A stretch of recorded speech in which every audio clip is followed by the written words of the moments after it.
يضلله فلا هادي له ونشهد أن لا إله إلا الله وحده لا شريك له ونشهد أن سيدنا ومولانا محمدا عبده ورسوله الذي أرسل بالحق بشيرا ونذيرا إن الله وملائكته يصلون على النبي يا أيها الذين آمنوا صلوا عليه وسلموا تسليما وقال تعالى في كلامه المجيد إن الأبرار لفي نعيم وإن الفجار لفي جحيم أو كما قال تعالى في الكلام المجيد وقال النبي صلى الله عليه وسلم كن في الدنيا كأنك غريب أو عابر سبيل أو كما قال عليه الصلاة والسلام۔ محترم بزرگ اور دوستو، اللہ پاک کا احسان ہوا کہ اللہ تبارک و تعالیٰ نے ہم سب کو ایمان جیسی دولت سے سرفراز فرمایا۔ اگر زندگی میں ایمان نہ ہوتا تو میں اور آپ کسی اور جگہوں میں اپنا وقت ضائع کر رہے ہوتے، اپنی زندگی کے قیمتی لمحات کو میں اور آپ کسی اور جگہ اس کو استعمال کر رہے ہوتے۔ اللہ کا احسان ہوا کہ اللہ تبارک و تعالیٰ نے ہم سب کو ایمان والوں کے گھروں میں پیدا فرمایا۔ میرے محترم بھائیوں، اب اس ایمان کو سنبھال کر اپنی زندگی کو کامیاب بنانا ہے تو دو چیزیں کامیابی کے لیے ضروری ہیں۔ ایک ہے اللہ پاک کا دیا ہوا معزز اور بابرکت کلام قرآن مجید ہے، اور دوسری چیز ہے حضور اکرم صلی اللہ علیہ وسلم کی سنت ہے۔ اگر آدمی ان دونوں کو اپنے ساتھ لے کر زندگی گزارے گا تو میرے بھائیوں، میری اور آپ کی اور ساری دنیا کے لوگوں کی زندگی ایمان کے ساتھ آخرت کی منزل کی طرف روانہ ہوگی۔ اور اگر یہ دونوں چیزیں ہم سے مفقود ہیں یا ایک ہیں ایک نہیں ہے تو ان کی وجہ سے انسان کی زندگی ڈگمگاتی رہے گی اور ایسی پتنگ کی طرح بنے گی جس کی کوئی راہ نہیں ہوتی، جس کی کوئی منزل نہیں ہوتی، اور ایک ایسی کشتی بن جائے گی زندگی جس کی کوئی منزل نہیں، جہاں من چاہے رک جائے گی، جہاں چاہے رکے، جہاں نہ چاہے وہاں بھی رکے۔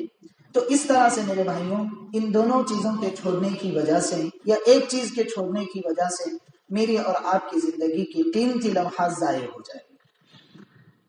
اسی وجہ سے کسی دانا نے کہا ہے کہ انسان کی زندگی، اس کو امام غزالی رحمۃ اللہ علیہ نے اپنی مایا ناز تصنیف احیاء العلوم میں لکھا ہے کہ انسان کی زندگی ایک برف کے مانند ہے، ایک برف۔ اب جب تک آدمی اس برف کو اس کی منزل تک نہیں پہنچائے گا، راستے میں کھیل کود میں لگ گیا، تماشا ہو رہا ہے، وہاں اپنا وقت ضائع کیا اور برف کو تھیلی میں رکھ کر اس کو اس کی منزل تک نہیں پہنچایا تو وہ پگھل کر پانی بن جائے گا۔ یہ برف کی خاصیت ہے۔ اسی طرح سے میرے بھائیوں، ساری دنیا کے لوگ اپنی زندگی کو قیمتی سمجھ کر اس کا صحیح استعمال نہیں کریں گے۔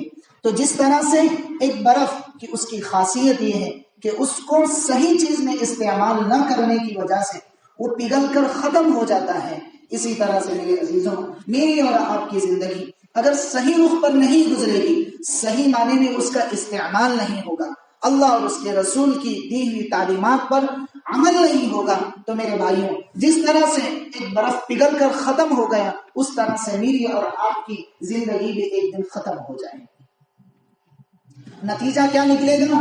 نتیجہ یہی نکلے گا کہ جس طرح سے برف کو لینے کی وجہ سے اور پگھل جانے کی وجہ سے اسے کچھ حاصل نہیں ہوا، اسی طرح سے میری اور آپ کی زندگی جب رخ سے ہٹ کر صحیح معنی میں اللہ اور اس کے رسول کی بتائی ہوئی تعلیمات سے ہٹ کر گزرے گی تو ہمیں بھی اپنا خسارہ اٹھانا پڑے گا۔ اسی لیے میرے بھائیوں، ہم اپنے ایمان کو بنانے کے لیے سب سے پہلے ہم اللہ تعالیٰ اور اس کے رسول کی تعلیمات پر صحیح معنی میں عمل کرنے والے بنیں۔ دیکھیے دنیا کی کتنی آسائش اللہ پاک نے اس ایمان والے کے لیے بنائی، کتنی آسائش، بے شمار نعمتیں اللہ پاک نے. اسی وجہ سے آیت کریمہ ہے وَمَا خَلَقْتُ الْجِنَّ وَالْإِنسَ، ساری کی ساری سسٹم دنیا کا یہ تیری زندگی کو صحیح بنانے کے لیے میں نے پیدا کیا، تاکہ تجھے اپنی زندگی گزارنے میں آسانیاں ہوں، سہولتیں ہوں، فائدہ ہو، تجھے دشوار نہ گزرے. اسی لیے اللہ نے کہا کہ ساری چیزوں کی تخلیق ہم نے ساری کی ساری تخلیق صرف حضرت انسان کی آسائش کے لیے، اس کی خدمت کے لیے بنائی. بے شمار چیزیں اللہ پاک نے آج کے دور میں تو نئی نئی چیزیں انسان کی سہولت کے لیے اللہ نے بنائی. یہ ساری چیزیں کیوں ہیں؟ تاکہ صحیح معنی میں انسان اپنی زندگی کا رخ اللہ اور اس کے رسول کو بنائے، اس کے حبیب کی تعلیمات پر مکمل اپنے آپ کو جھکائے. لیکن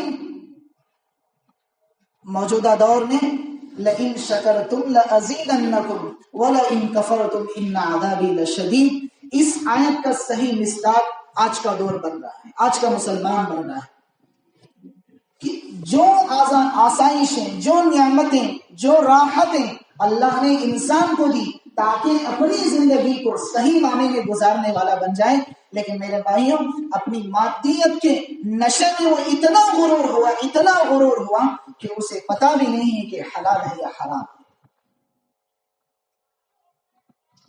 اس آدمی کو پتا ہی نہیں چل رہا کہ یہ نیک ہے یا بد ہے.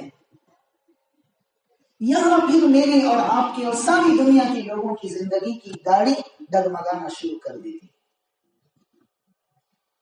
اسی وجہ سے مولانا طارق جمیل صاحب کا ایک کلپ میں نے سنا، وہ کہہ رہے تھے کہ دنیا کی ہزاروں کروڑوں پیسوں کے ڈھیر لگا دو پھر بھی اس دل کو اللہ کے ذکر سے سکون ملتا ہے. کیوں؟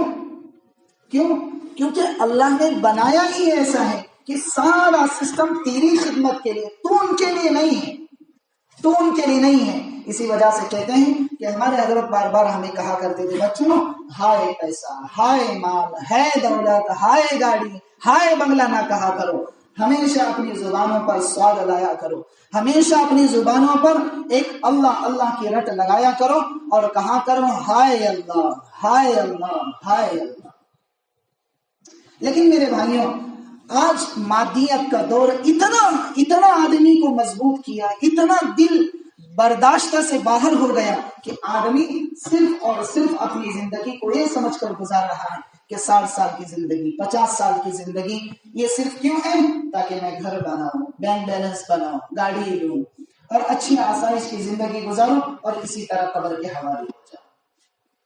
تو اللہ کہتے ہیں نہ، یہ تمہارا خیال غلط ہے. کیسے غلط ہے؟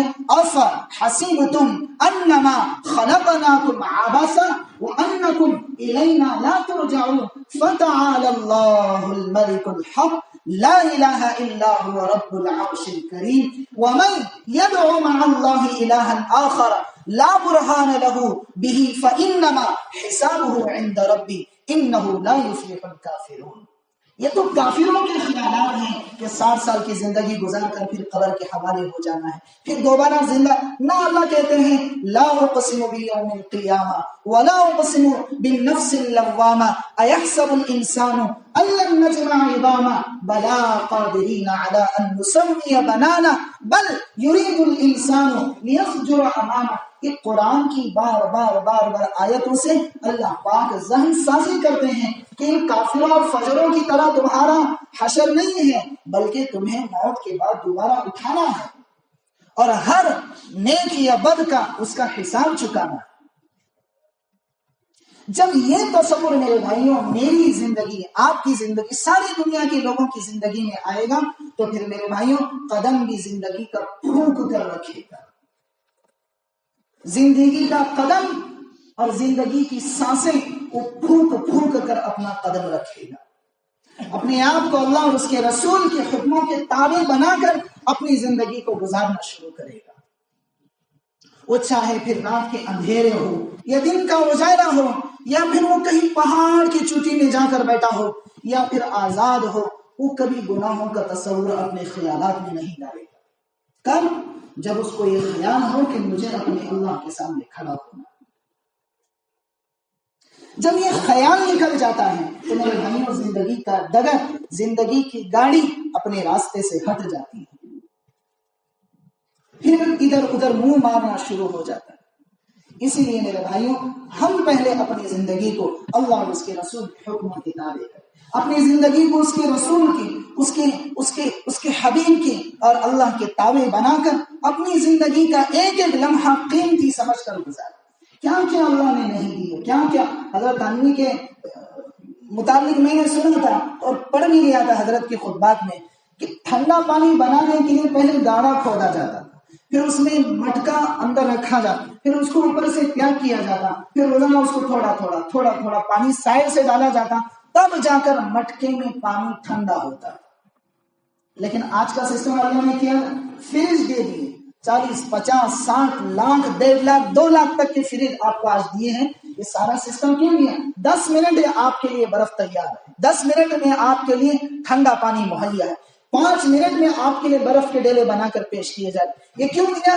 تاکہ انسان اپنی ساری قیمتی زندگی، ساری قیمتی لمحات کو اللہ اور اس کے رسول کے حکموں کے تابع بنائے، اپنی زندگی کے رخ کو اللہ بنائے، اپنی زندگی کے رخ کو اس کے حبیب کو بنائے، اپنا آئیڈیل حضور اکرم صلی اللہ علیہ وسلم کی زندگی کو بنائے. اسی لیے اللہ نے سارا سسٹم دیا. ایک شہد کی مکھی، میں نے پچھلے بھی عرض کیا، ایک شہد کی مکھی ایک قطرہ شہد بنانے کے لیے 50 لاکھ کلومیٹر کا سفر کرتی ہے.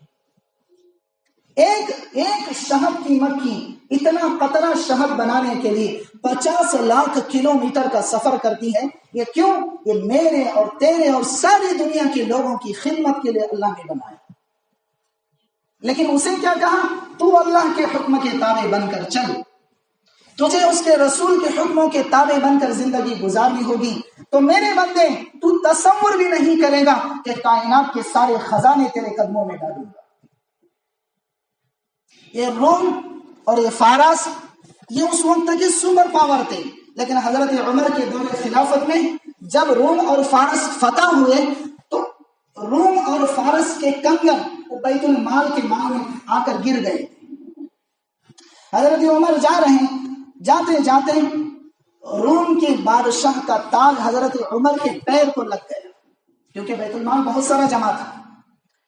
تو حضرت عمر نے اس کو اٹھایا تو آنکھوں میں آنسو آئے، دیکھ کر کہنے لگے کہ اشہد ان لا الہ الا اللہ وان محمد الرسول اللہ. پھر یہ حدیث کے الفاظ ہیں، مجھے وہ حدیث پوری یاد نہیں ہے لیکن اس کا مفہوم ہے کہ آپ نے آنسو بھرا اور کہا کہ میرے نبی نے سچ کہا تھا، میرے اللہ نے سچ کہا تھا کہ جو اس کے رسول کی تابعداری بن کر زندگی گزارے گا، روم اور فارس کے تاج بھی اس کے قدموں میں نچھاور کروں گا.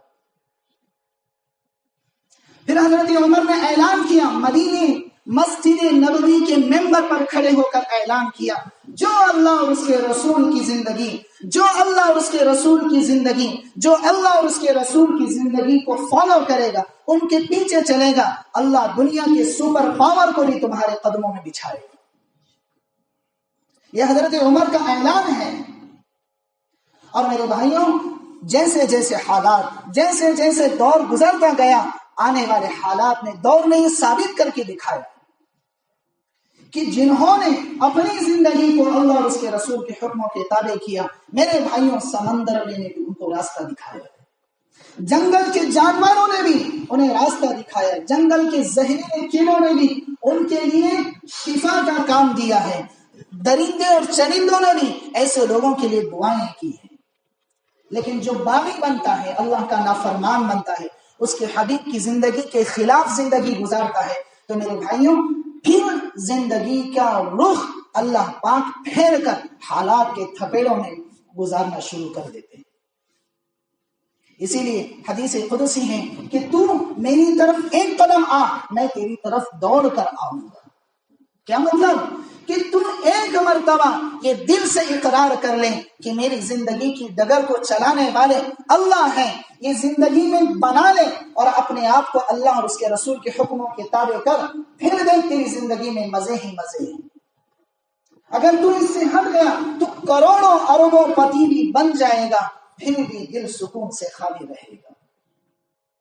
اسی لیے میرے بھائیوں، ساری دنیا میں صدائیں اور ندائیں لگ رہی ہیں کہ اپنے آپ کو اللہ کے حکم کے تابع بنائیں، اپنے آپ کو رسول اکرم صلی اللہ علیہ وسلم کی ایک ایک ادا کو اپنی ادا بنائیں، ایک ایک زندگی کا ایک ایک عمل اپنے آپ کو اس کا پابند بنائیں، اس کا پابند بنائیں۔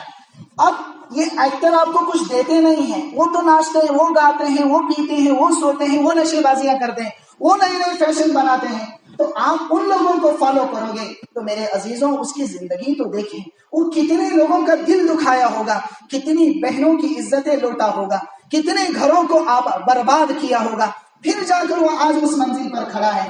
آپ اس کو دیکھ کر وہ پھٹی پینٹ پہنا ہے تو آپ بھی پھٹی پینٹ پہنو گے، وہ اگر غلط بال کاٹا ہے آپ بھی اس طرح سے بال کٹواؤ گے، وہ اگر غلط طریقے سے کھانا کھا رہا ہے آپ اس کو فیشن بنا کر کھانا کھاؤ گے، وہ اگر غلط طریقے سے گھر میں زندگی کا سسٹم نکال رہا ہے تو آپ بھی اس سسٹم کو فالو کرو گے۔ تو میرے بھائیوں، یہ حضور اکرم صلی اللہ علیہ وسلم کے ساتھ میں کھلی اور صراحت کے ساتھ میں بغاوت ہے۔ جی، جو نبی آپ کے لیے تڑپا تھا، رویا تھا، آپ کے لیے آنسو بہائے تھے، گزشتہ جمعہ میں نے کہا تھا اپنا سارا خاندان اس امت کے لیے ذبح کرایا، تو کیا اتنے بڑے محسن کو ہم بھول کر ان ناچنے اور گانے والوں کے پیچھے لگ کر ان بے حیا لوگوں کے پیچھے لگ کر ہم اس کو اپنا آئیڈیل بنائیں؟ میرے عزیزوں، پھر یہ ہمارے ساتھ میں ہونا سچ ہے اور اللہ کا انصاف ہے کہ وہ ہمیں حالات کے تپیڑے میں پسا کر انسان کو تھکا کر ایک کونے میں بٹھا دے گا۔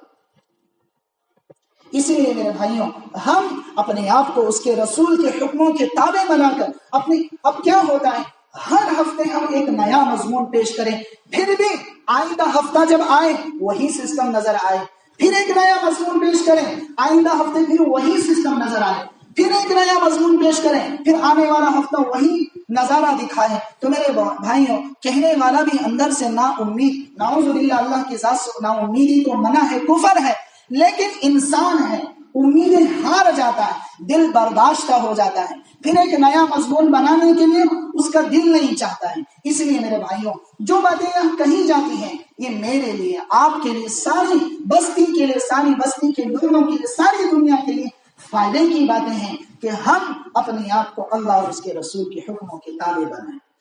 ہم زندگی جیسے بھی گزارے، ہم نے پہلے بھی کہا، آج بھی کہتے ہیں، مولانا ہونا نہیں، ولی اللہ بننے کے لیے نہیں کہہ رہے ہیں، آپ کو یہ کہہ رہے ہیں کہ اچھا انسان بن کر زندگی گزارے۔ یہ تو تقدیر کی باتیں ہوتے ہیں کہ اللہ عالم بنائے، یہ تو خوش نصیبی کی باتیں ہوتے ہیں کہ اللہ حافظ بنائے، یہ تو خوش نصیبی کی باتیں ہوتے ہیں کہ اللہ اپنا ولی بنائے۔ یہ میرے عزیزوں بات کی منزل ہے، ہم پہلے اپنی زندگی کی ڈگر کو صحیح بنائیں کہ میری زندگی کی گاڑی صحیح پٹری پر ہے یا نہیں، میں صحیح رخ پر چل رہا ہوں یا نہیں۔ پھر انسان اگر صحیح رخ سے ہٹ گیا ہے تو وہ گاڑی بھگاتا ہی رہتا ہے لیکن منزل نظر نہیں آتی، تھک جاتا ہے، پھر بیٹھ جاتا ہے۔ اسی لیے میرے بھائیوں، ہم چاہے بوڑھے ہو، جوان ہو یا اندھیر عمر کے لوگ ہوں، ہم اپنے آپ کو اللہ اور اس کے رسول کے حکموں کے تابع بنائیں۔ ہماری زندگیوں میں سلام کا ایک مزاج ہونا چاہیے، ہم اپنے آپ کو اس کا پابند بنائیں، زندگی کا ایک ایک عمل ہم اللہ اور اس کے رسول کے حکموں کے تابع بنائیں، تب جا کر پھر زندگی کا مزہ دیکھیں۔ کیا بات ہے کہ حضور اکرم، ترمذی شریف کی روایت ہے، حضور سے سوال کر رہے ہیں صحابی رسول، یا رسول اللہ اگر میں پہلی مرتبہ سلام کروں پھر وہ ایک درخت کے بازو سے آ کر پھر میرے سامنے آ جائے تو کیا پھر میں دوبارہ سلام کروں؟ آپ نے فرمایا ہاں میرے صحابی، پھر اس کو تم دوبارہ سلام کرو، اگر 6 مرتبہ ہے تو پھر 6 مرتبہ سلام کرو، اگر 4تھی مرتبہ ہے پھر 4تھی مرتبہ سلام کرو۔ راز کیا ہے اس کے پیچھے؟ یہی راز ہے کہ انسان کو یہ تصور دینا ہے کہ ہر لمحہ تیرے ساتھ اللہ کی رحمت لگی ہوئی ہے۔ یہ تصور دینے کے لیے بہت سارے اس کے مفسرین اور محدثین نے اقوال بیان کیے، اس میں سے ایک قول یہ بھی ہے تاکہ انسان کو یہ فکر آ جائے کہ مجھے اللہ دیکھ رہا، نہ کہیں جہاں میں اما ملی، جو اما ملی تو کہاں ملی، میرے جرم خانہ خراب کو تیرے عفو بندہ نواز میں، جو میں سر بسجدہ ہوا کبھی تو زمین سے آنے لگی صدا، تیرا دل تو ہے سنما شنا لیکن تجھے کیا ملے گا نماز میں۔ یہ تصور ہونا چاہیے. اللہ والے بننے کے لیے پاپڑ بیلنے پڑتے ہیں، اپنے آپ کو صحیح انسان بنانے کے لیے محنت کرنی پڑتی ہے. میں نے آپ کو کہا ایک شہد کی مکھی 50 لاکھ کلومیٹر کا سفر کر کے آپ کے لیے ایک قطرہ شہد لا رہی ہے، تو اس کے پیچھے لاجک کیا ہے؟ تاکہ میرا بندہ فرصت کے ساتھ میں میرے احکامات کے تابع بن کر زندگی گزارے. ورنہ اس کو کیا ضرورت ہے؟ ضرورت کیا ہے؟ وہ اپنا گھر بسائے گی، وہ اپنا، کیونکہ آج کل تو یہی سوچ ہے نا، وہ اپنا دیکھے میں اپنا دیکھوں. سگے بھائی کہتے ہیں وہ اپنا دیکھے میں اپنا دیکھوں. لیکن اللہ نے اس مکھی کو ایسی سوچ نہیں دی، اس مکھی کو ایسی سوچ نہیں دی. وہ لانے کے وقت میں تصور کرتی ہے کہ اس شہد سے ایک اللہ کہنے والے کی زبان میں اگر میرا شہد جائے گا تو کل قیامت کے دن میرے متعلق یہ گواہی دے گا. یہ اس مکھی کی سوچ ہے.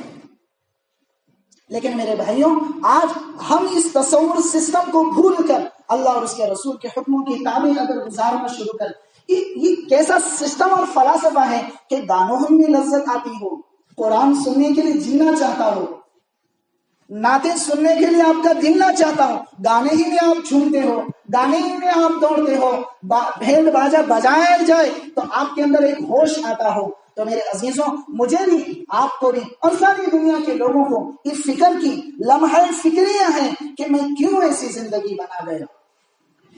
اب ہم ہیں نا جس ماحول میں میں اور آپ، ساری دنیا کے لوگ سانس لے رہے ہیں، یہ وہ ماحول ہے جہاں مادیت کا زور ہے، مادیت کی بہت طاقت محنت کر رہی ہے. اب ایسے حالات میں ہم لوگ اپنے ایمان کی فکر نہ کریں، ایسے حالات میں ہم اپنے اعمال کی فکر نہ کریں، ایسے حالات میں ہم حضور اکرم صلی اللہ علیہ وسلم کی زندگی کو فالو نہ کریں، تو میرے عزیزوں پھر ٹھوکریں کھانا مقدر ہے.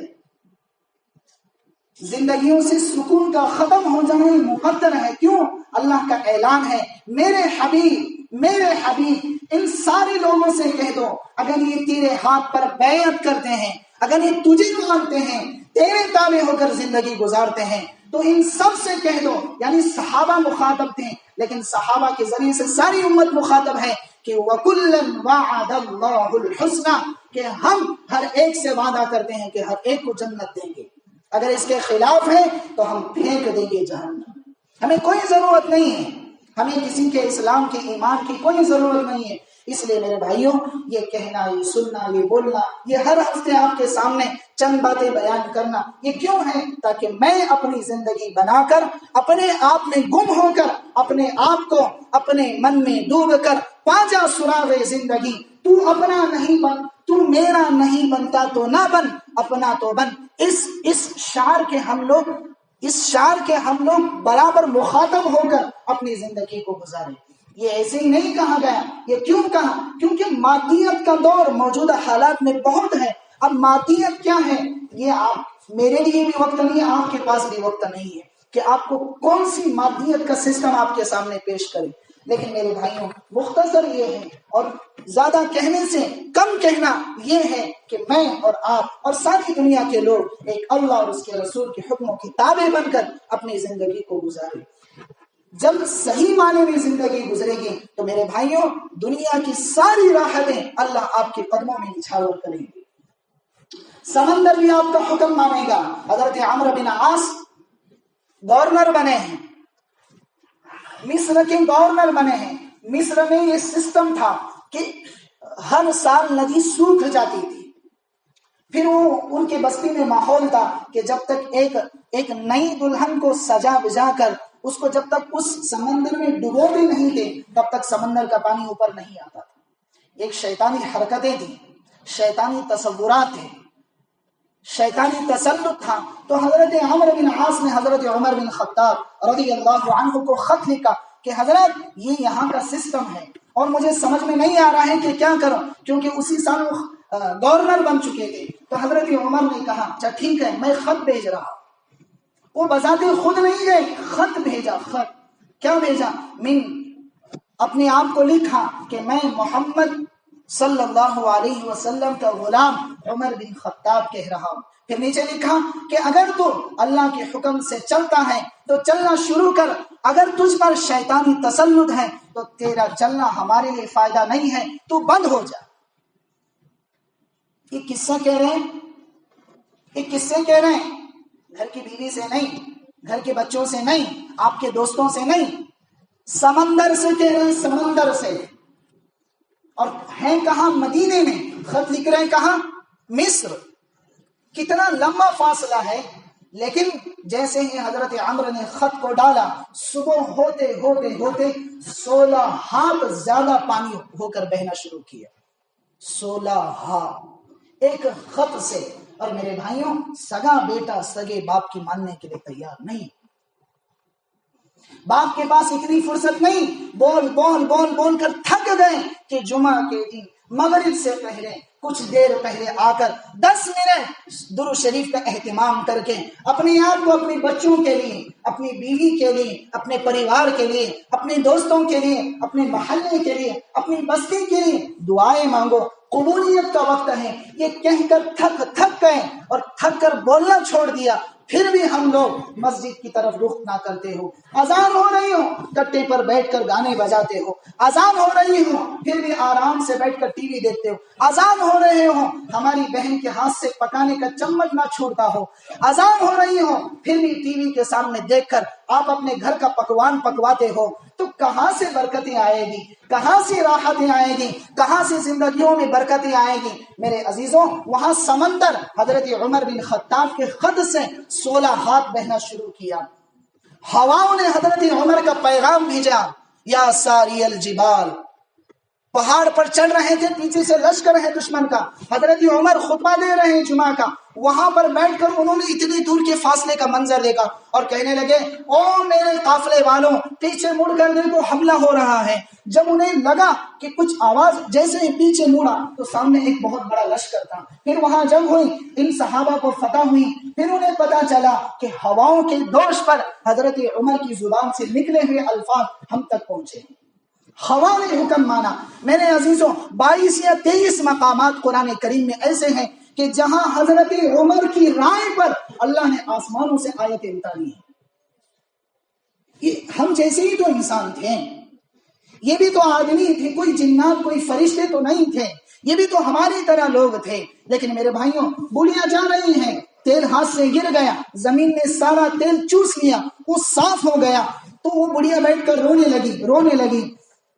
حضرت عمر وہاں سے گزر رہے ہیں، حضرت عمر نے کہا، اماں جان کیا ہوا، کیوں رو رہی ہو؟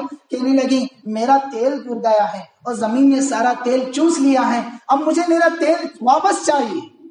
اب زمین جو تیل چوس سکے وہ واپس مل سکتا ہے؟ آج ہم اپنے لاجک اور اپنے دماغ سے یہاں سوچیں تو کیا تیل مل جائے گا واپس؟ ناممکن سی بات ہے۔ لیکن حضرت عمر نے جب اس پر اللہ کے نام سے پڑھ کر اس کو کہا کہ تو اس بڑھیا کا تیل واپس دے دے، تو میرے بھائیوں، وہ زمین بھی اپنے اندر سے تیل کو واپس کر دیا۔ یہ حضرت عمر ہے۔ یہ آج جو پولیس کا سسٹم ہے، کورٹ کا سسٹم ہے، یہ کس نے یہ حضرت عمر کی ایجادات ہے، یہ حضرت عمر نے بنایا ہے۔ تو آدمی اپنے آپ کو اللہ اس کے رسول کے حکموں کے تابع بنائے گا تو میرے بھائیوں، ساری دنیا کی زینتیں اللہ قدموں میں نچھاور کریں گے۔ حضرت ابو ہریرہ درس دے رہے مدینے میں، مسجد نبوی کی منبر ہے، اس پر ٹیک لگا کر درس دے رہے،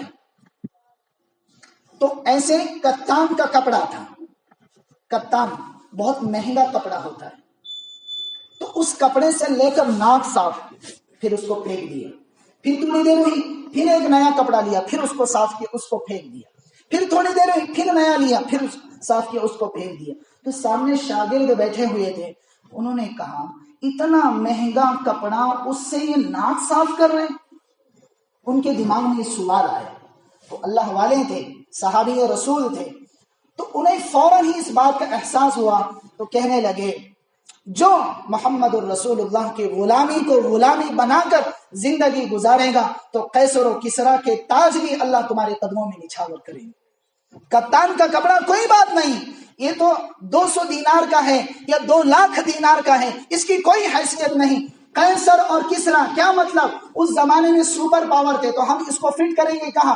یہ رومن امپائر ہو، یہ امریکہ ہو، اس کی تخت و تاج بھی اللہ تمہارے قدموں میں نچھاور کرے گا اگر صحیح معنی میں محمد الرسول اللہ کے غلام ہو، اگر صحیح معنی میں اسلام کو اپنی زندگی میں لائے ہو، اگر صحیح معنی میں اپنے آپ کو اللہ اور اس کے رسول کے حکموں کی تابع بنائے ہو۔ تیمم تو کرتے ہیں نا مشکل وقت میں، جب پانی کا کوئی انتظام نہ تو تیمم کا تو حکم ہے نا، یہ کہاں سے آیا تو دی؟ حضرت اما عائشہ رضی اللہ عنہا سے، ان کے واسطے سے، ان کے ذریعے سے اللہ نے ہم سب کو یہ تیمم کا حکم دیا۔ تو ایک عورت ذات ہو کر اللہ تعالیٰ نے اتنا بڑا انعام کیا کہ آسمانوں سے آیت اتار کر زمین پر یہ ساری امت کے لیے فیصلے سنائے۔ تو ایک عورت اتنا بڑا کام کر گئی کہ اپنے آپ کو اللہ اور اس کے رسول کے حکموں کے تابع بنا کر گئی، تو اللہ نے آسمانوں سے آیت اتار کر ساری امت کے لیے سہولتیں بنائی۔ تو میرے عزیزوں، پھر یہ کہنا بجا ہوگا، صحیح ہوگا کہ اگر میں، آپ، ساری چنچلی والے، ساری چنچلی کے محلے والے، ساری چنچلی والے بستی والے، ساری دنیا کے لوگ مل کر اگر اللہ اور اس کے رسول کے حکموں کے تابع چلیں گے تو کیا حالات کے تھپیڑے اللہ نہیں پھیریں گے؟ ارے پھیریں گے یا نہیں پھیریں گے؟ پھیریں گے اللہ۔ چنچلی ہی سے دودھ کے نہریں اللہ چلائیں گے، شہد کی نہریں اللہ چلائیں گے، چنچلی کے راستوں میں اللہ سونے اور چاندی کو بچھا کر دکھائیں گے۔ اگر اس سے ہٹ کر زندگی ہے تو میرے بھائیوں، پجاری بن کر بھی ہم اگر زندگی گزاریں تو اللہ کو کوئی پرواہ نہیں ہے۔ مجھے، آپ کو اور ساری دنیا کے لوگوں کو اپنے ایمان کی فکر ہونی چاہیے، اپنے ایمان کو صحیح معنی میں سمجھنے کی کوشش ہونی چاہیے۔ حسن بصری رحمت اللہ علیہ سے کسی نے پوچھا ایمان کیا ہے؟ ایمان کیا ہے؟ تو آپ نے فرمایا اندر سے جو فیلنگ آتی ہے، اندر سے صحیح معنی میں جو دل کہتا ہے اس پر عمل کرنا ایمان ہے۔ سفید کپڑے پہن کر، اوپر سے کوٹ پہن کر، سر پہ ٹوپی سجا کر اور مائک لگا کر بات کرنا یہ ایمان نہیں۔ ایمان کیا ہے؟ اندر سے جو جذبات ابھرتے ہیں کہ اللہ کرنے والے ہیں، اس کے رسول کی زندگی ہمارے لیے فالو ہے، تو پھر یہ صحیح معنی میں ایمان ہے۔ پھر آپ حضور اکرم صلی اللہ علیہ وسلم سے پوچھا گیا من الایمان، یا رسول اللہ من الایمان، یا رسول اللہ ایمان کیا ہے؟ آپ نے فرمایا من سلم المسلمون من لسانہ ویدہ، جس مسلمان کے زبان سے، ہاتھ سے، پیر سے، سوچ سے، ہر چیز سے ایک دوسرا مسلمان بھائی محفوظ رہے، یہ ایمان اور اسلام ہے، یہ ایمان اور اسلام ہے۔ تہجد پڑھنا نہیں کہا، دیکھیے آپ حدیث کے الفاظ، تہجد کا ذکر نہیں ہے اس حدیث میں، تہجد کا ذکر نہیں ہے، گشت لگانے کا ذکر نہیں ہے، دعوت و تبلیغ کا ذکر نہیں ہے، بیانات کا ذکر نہیں ہے، ذکر کا ذکر نہیں ہے۔ کیا کہا؟ جس کی زبان، ہاتھ، پیروں سے ایک دوسرا مسلمان بھائی محفوظ رہے، یہ اسلام اور ایمان ہے۔ اور ہم سگے بھائی کو مارنا اور دھاڑنا شروع کر دیے، سگی بہن کی وراثت کے ہم حق نہیں دیتے، ہماری شادیاں فضول خرچی پر لگی ہوئی ہیں۔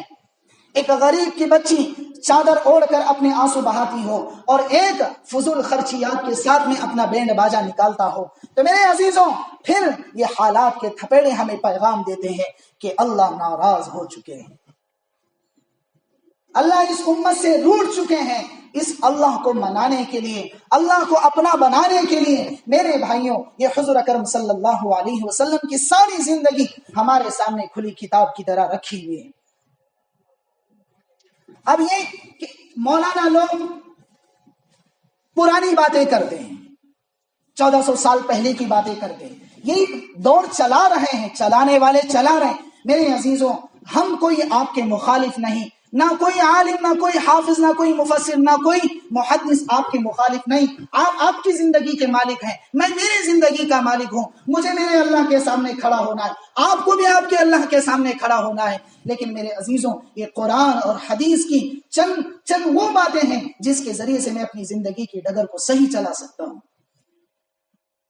اس پروپیگنڈے میں مت آؤ، اپنے آپ کو اللہ اور اس کے رسول کے حکموں کے تابع بناؤ۔ اور دین کو صحیح سمجھنے والے، یہ دین کو صحیح سمجھنے والے ایرے ویرے نہیں ہیں، یہ آپ کو وہی سمجھائیں گے جنہوں نے 20 سال کی زندگی اپنے آپ کو کھپا کر اس کے رسول اور اس کے حبیب کے تابع بن کر اپنے آپ کو، اپنی زندگی اس کے حوالے کر کے سیکھا ہوگا۔ ایسے لوگ آپ کو دین سکھائیں گے۔ دین سمجھنا کوئی آسان نہیں ہے، دین بہت مشکل ہے سمجھنا، لیکن میرے عزیزوں جنہوں نے سمجھا ہے ان کے پاس جا کر ان کو اپنا فالو بنا کر، اپنے آپ کو ان کے تابع بنا کر اپنی زندگی گزارے۔ میرے بھائیوں، یہ حالات خصوصاً ملک ہندوستان جن دور سے گزر رہا ہے، دو راہیں ہیں، یا چوراہے پر میں کھڑا ہوں، مجھے یہاں جانا ہے، یہاں جانا ہے، وہاں جانا ہے، پتہ نہیں ہے، مجھے پتہ نہیں ہے۔ اس لیے میرے بھائیوں، اپنے آپ کو اللہ اور اس کے رسول کے حکموں کے تابع بنا کر، اور جنہوں نے ان کو سمجھا ہے ان کو اپنا آپ کے تابع بنا کر، اور اللہ والوں کی دعائیں لے کر، اور ان کی صحبتوں میں بیٹھ کر، اور ان کی دعائیں لے کر اپنی زندگی کی ڈگر کو چلاؤ۔ تو میرے عزیزوں، شام ہوئی ہے تو صبح ہونا یقینی ہے، سورج ڈوب رہا ہے تو نکلنا بھی یقینی ہے۔ اگر میں تھک گیا ہوں گناہوں کی زندگی سے تو میرے عزیزوں، جس طرح سے صبح کا یقین ہے، سورج کا یقین ہے، مجھے بھی اپنی زندگی کی صبح کا یقین ہے۔ تو میرے بھائیوں، یہ طے کرو کہ میں اپنے آپ کو اللہ اور اس کے رسول کے حکموں کے تابع بنا کر اپنی زندگی گزاروں گا، تو میرے بھائیوں خوشحالی آئے گی۔ اس لیے کہ یرسل السماء علیکم مدرارا ویمددکم باموال وبنین ویجعل لکم جنات ویجعل لکم انہارا ما لکم لا ترجون للہ وقارا۔ اللہ کا صاف اعلان ہے، جو اپنی زندگی کو میرے حکموں کے تابع بنا کر گزارے گا، میں بارش کا نظام بھی صحیح چلا۔ اب ٹھنڈے کے دن ہے، بارش ہو رہی، بے موسم بارش ہوئی یا نہیں؟ اب کسان کیا کرے بیچارہ، پیک پیرے یا نہ پیرے، ہے نا؟ تو اللہ کیا کہہ رہے ہیں، اگر اپنی زندگی کو میرے تابع بنا کر گزارو گے تو میں بارشوں کا نظام بھی صحیح چلاؤں گا، بیٹوں میں بھی برکتیں دوں گا، مال میں بھی برکتیں دوں گا، گھر میں بھی برکتیں دوں گا، بیوی کو بھی فرما برداری کرا دوں گا۔ اگر اس کے خلاف ہیں تو پھر ہم اس کا خلاف نتیجہ نکالیں گے۔ اس لیے میرے بھائیوں، اپنی زندگی کو اللہ اور اس کے رسول کے حکموں کے تابع بنا کر، اپنے آپ کو صحیح معنی میں اللہ کا فرما بردار بنا کر دنیا سے جانے کی کوشش کریں۔ اللہ تعالی ہم سب کو عمل کی توفیق عطا فرمائے۔